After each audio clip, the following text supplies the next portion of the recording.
दोस्तों, आप तमाम लोग जानते हैं एक डॉक्टर पिछले कुछ दिनों से लगातार पूरे भारत में चर्चा का विषय बनी हुई है। न सिर्फ भारत, कहा जा सकता है कि दुनिया के कई मुल्कों में डॉक्टर नुसरत परवीन को लोग जान रहे हैं। वो चेहरा जिसे किसी ने नहीं देखा, लेकिन आज न सिर्फ हिंदुस्तान बल्कि दुनिया के कई मुल्कों में लोग उनके बारे में जान रहे हैं। वजह ये कि बिहार के मुख्यमंत्री नीतीश कुमार ने उनका हिजाब हटाने का प्रयास किया और उसके बाद doctor Nusrat Parveen social media पर वायरल हुई। उनके बारे में लोगों ने लिखना शुरू किया कि उनके साथ जो हुआ वो बेहद गलत हुआ, यानी कि नीतीश कुमार ने जो किया वो नहीं किया जाना चाहिए था। किसी महिला का हिजाब हटाने का हक किसी को नहीं है। इस पूरे मामले के बीच आप जानते हैं एक खबर ये निकल कर के सामने आई कि नुसरत ने आयुष डॉक्टर के तौर पर उनकी जो है कहीं ना कहीं नौकरी बिहार में होनी थी और उन्हें अपॉइंटमेंट लेटर नीतीश कुमार ने दिया, लेकिन इसके बावजूद अब ये खबर आई कि भाई वो नौकरी ज्वाइन नहीं करेगी। फिर उसके बाद मीडिया के थ्रू ही ये भी खबर सामने आई कि उनके किसी एक फ्रेंड बिल्किस से बात किया गया तो उन्होंने ऐसा दावा किया कि वो नौकरी ज्वाइन करेंगी, हालांकि उन्होंने नौकरी ज्वाइन नहीं किया। अब ये देखने को मिल रहा है कि झारखंड के एक मंत्री हैं, झारखंड के एक नेता हैं भारतीय जनता पार्टी के। असल में कल एक मंत्री जी हैं वहाँ से, इरफान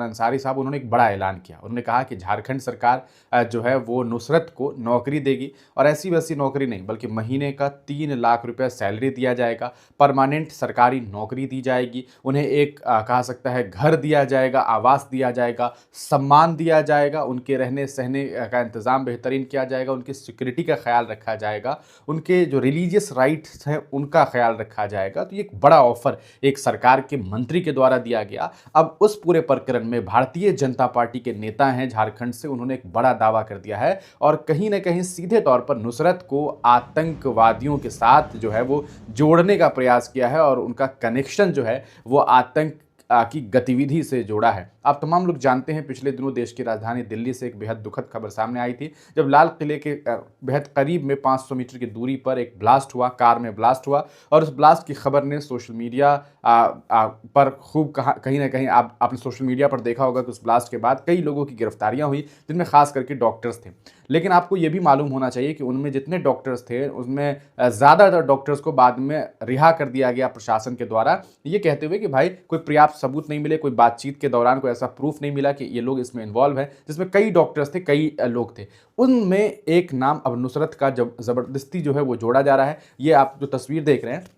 ये भारतीय जनता पार्टी के नेता हैं और इन्होंने ये आरोप लगाया है, इनका ये कहना है कि नुसरत जो है वो आपको सीधे तौर पर इनका कनेक्शन जो है वो देखिए क्या कह रहे हैं, डॉक्टर नुसरत को का कनेक्शन दिल्ली बम ब्लास्ट से है, बीजेपी नेता सीपी सिंह ने ये दावा किया और उन्होंने ये देखिए एप्लीकेशन जो है वो एक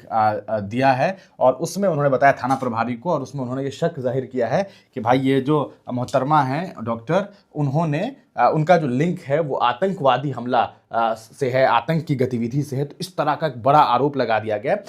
बगैर किसी प्रूफ के, समझिए बस एक शक है इनको, जैसे पूरे हिंदुस्तान के मुसलमानों पर कुछ लोगों को शक है ना। कई बार आप सुनते होंगे कि अरे कई बार ऐसे लोग बात करते हैं, मैं सबकी नहीं कर रहा, लेकिन कुछ लोग ऐसे हैं जो सीधे तौर पर सिर्फ उन्हें पता होना चाहिए कि उनका नाम मोहम्मद है, तो बस उसके बाद ये सारी चीज़ें शुरू हो जाती है और कई बार सिर्फ नाम की वजह से आप जानते हैं कितने मामला पेश आए हैं। तो ये पूरा मामला आप देखिए, एबीपी न्यूज़ ने ये प्रकाशित किया कि नीतीश कुमार के हिजाब विवाद के बीच झारखंड में बीजेपी नेता सीपी सिंह का विवादित बयान सामने आया, जिस महिला डॉक्टर का सीएम द्वारा हिजाब खींचा गया था। अब सीपी सिंह ने उस डॉक्टर का दिल्ली ब्लास्ट से कनेक्शन होने का शक जताया है। उन्होंने कहा कि मुझे तो ये लगता है कि इस डॉक्टर का कनेक्शन दिल्ली में लाल किले के पास हुए बम ब्लास्ट से तो नहीं है। तो ये पूरा का पूरा मामला है। सीपी सिंह साहब के बारे में आप क्या सोचेंगे, उनकी इस कथन पर आपका क्या सारे ख्याल है, अपनी राय कमेंट सेक्शन में जरूर लिखिएगा। वीडियो देखने के लिए बहुत शुक्रिया। ऐसे लोग आप समझते हैं ये वो लोग हैं जो एक समाज, एक मजहब, एक धर्म के लोगों को बेवजह टारगेट करते हैं और इसका एक बहुत बड़ा एग्जांपल आप देखिए कि आयुष डॉक्टर जो नौकरी पाई है तो गलती नहीं मानेंगे, माफ़ी नहीं मांगेंगे, गलत तो गलत नहीं कह सकते, झूठे आरोप लगाएंगे और इस तरह के आरोप लगाएंगे। आप जो कुछ भी सोचते हैं अपनी राय कमेंट सेक्शन में जरूर लिखिएगा।